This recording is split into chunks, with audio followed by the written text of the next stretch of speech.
Good morning and welcome to another session with Daily Current Affairs with Sathya sir. This is me, Sathya, here with the important current affairs headlines from one of today's daily newspapers. Today is the 21st of June 2025. Along with major news headlines, we'll also be taking a look at interesting articles which you can read for the purposes of improving your English and reading comprehension, and also important words which can help you improve your vocabulary. So without further ado, let's start today's session. This newspaper daily has a lot of ads today. The first couple of pages are that.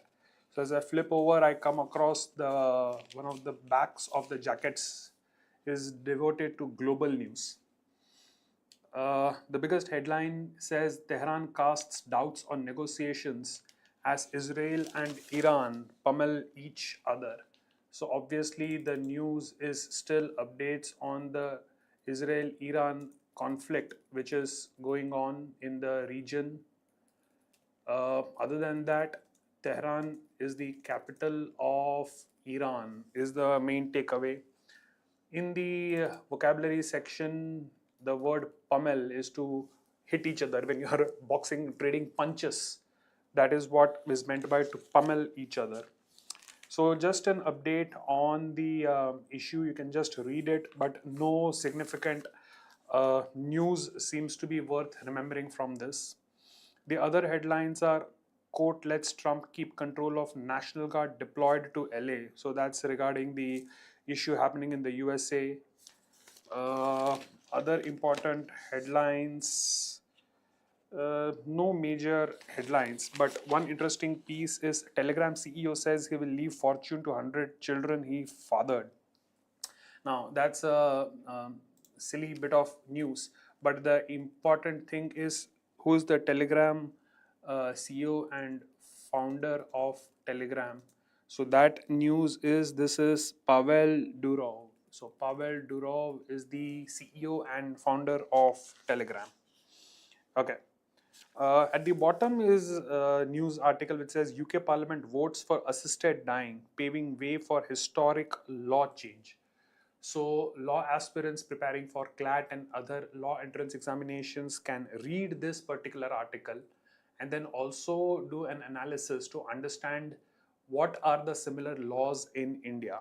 So, if I just read the initial passages, it says Britain's parliament voted on Friday in favor of a bill to legalize assisted dying, paving the way for the country's biggest social change in a generation. The legislation passed by a vote of 314 to 291, clearing its biggest parliamentary hurdle. The terminally ill adults end of life law would give mentally competent terminally ill adults in England and Wales with 6 months or less left to live the right to choose to end their lives with medical help. So euthanasia, or the right to die, when someone is assisted to end their life for whatever purposes, is a hot topic which is often debated and discussed when it comes to ethics and morality of things. In India, students might be interested in reading up on something known as the Aruna Shanbag case, a very tragic case which would give you insights into where the current law for assisted dying stands. We move on to the official front page where other than the updates on the aftermath of the Boeing clash, we have an interview as the main headline where it says the Home Minister Amit Shah has said India has gone from despair to optimism in 11 years. And when I read the highlighted portions, it says Indus Water Treaty will never be restored. We will use water that rightfully belongs to India. Pakistan will be starved of water that it has been getting unjustifiably. We did say it is an attempt to divide society, but we also decided to blunt it by agreeing to the demand. Okay, so these are just the highlighted portions which I have read. What is important is what is the Indus Water Treaty. So this was the treaty for sharing of waters of Indus and its tributaries in the aftermath of the Pahalgam strikes. The Indus Water Treaty was looked upon by India and the waters were stopped. So the entire interview would be worth reading. Other than that, there is no major news for long term. So I quickly move on to the next page. The city page is devoted to a lot of tragic newses of the aftermath of the Boeing crash. The next city page is also about uh, crime related news, so not relevant. The next city page is report on illegal versus trials submitted, so nothing major.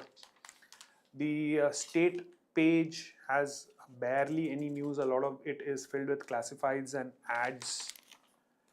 The nation page, the first nation page, also has major career related ads and classifieds and things.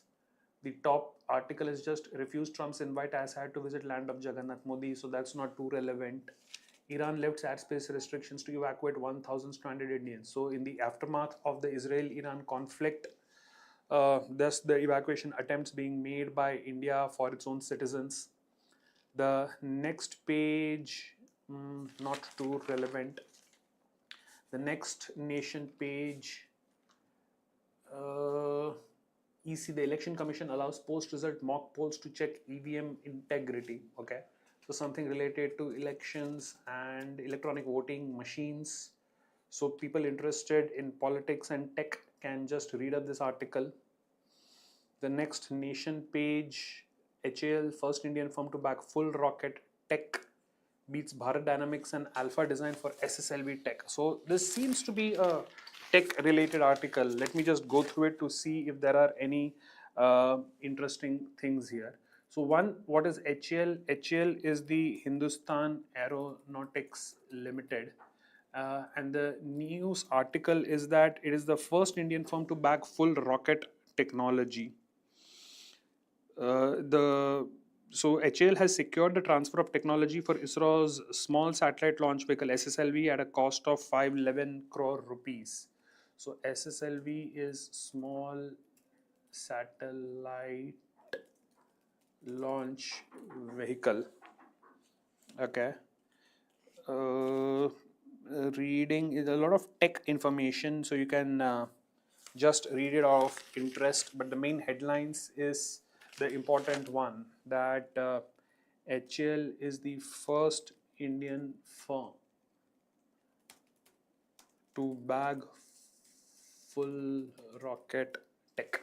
Okay, so quickly moving ahead with the next page, we have the entire page is devoted to the interview conducted with Amit Shah, the Home Minister of India.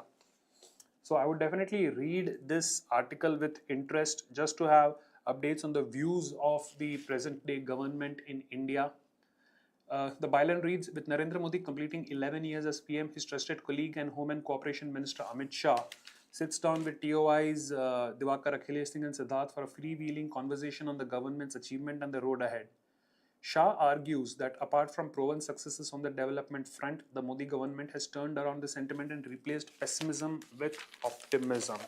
Okay. From the viewpoint of language, what is meant by a freewheeling conversation? So conversation which is without a preset agenda, where you just talk casually as things go. So the entire article is the interview, and I would very strongly recommend that you read, because it would help you understand a lot of events which are happening and what the government is doing. So the issues are here. There is some comment related to poverty, inflation, and unemployment.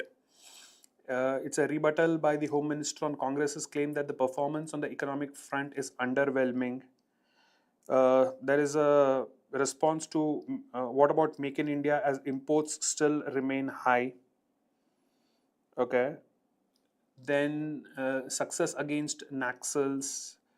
A response to the Pahalgam attack was a major setback and Congress has blamed the government for it.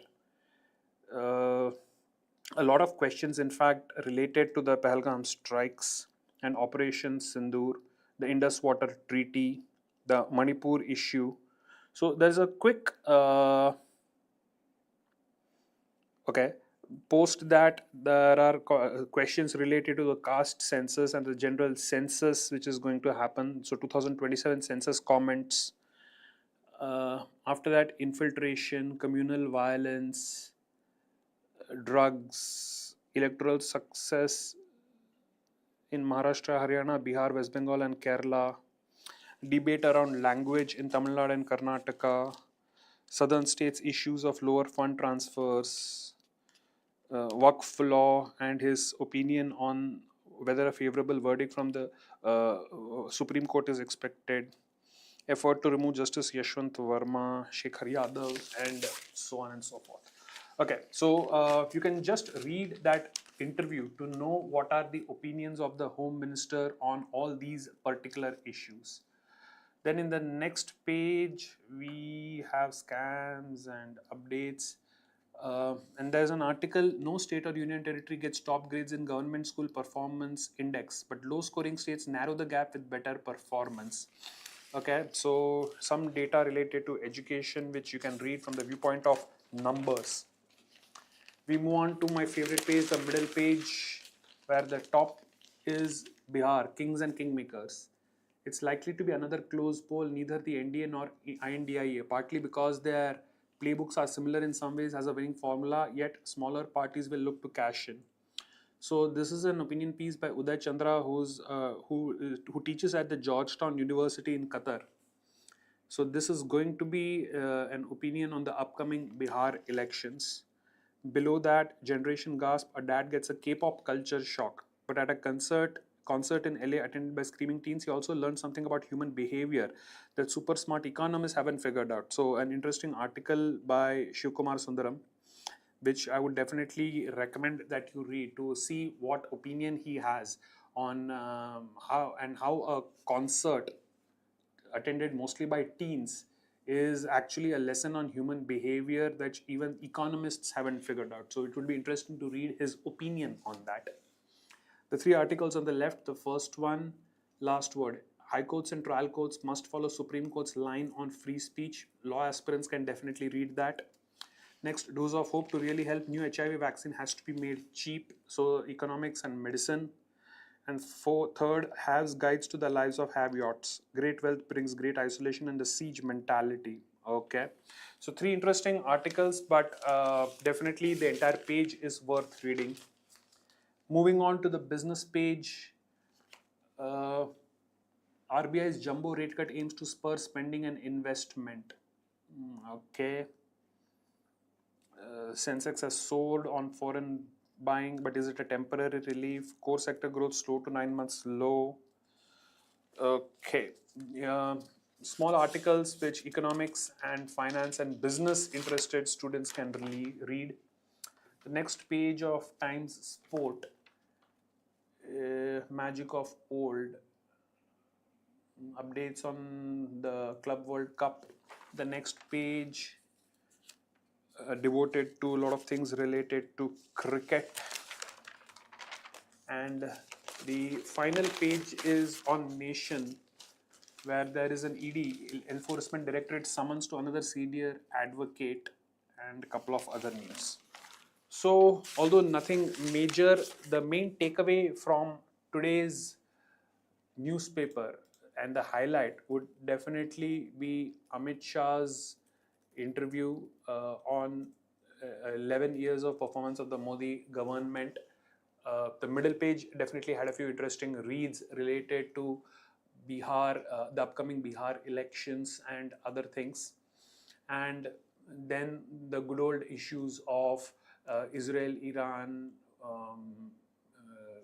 conflict, the sad aftermath of the Boeing 12th June crash, so on and so forth. So with that, I bring today's session to an end. If you have liked this, do press that like button, share with your friends, subscribe to this channel if you haven't already done so. Drop a few comments on what else would you like me to discuss, whether you would like a change in the format or not. With that, wish you all the best.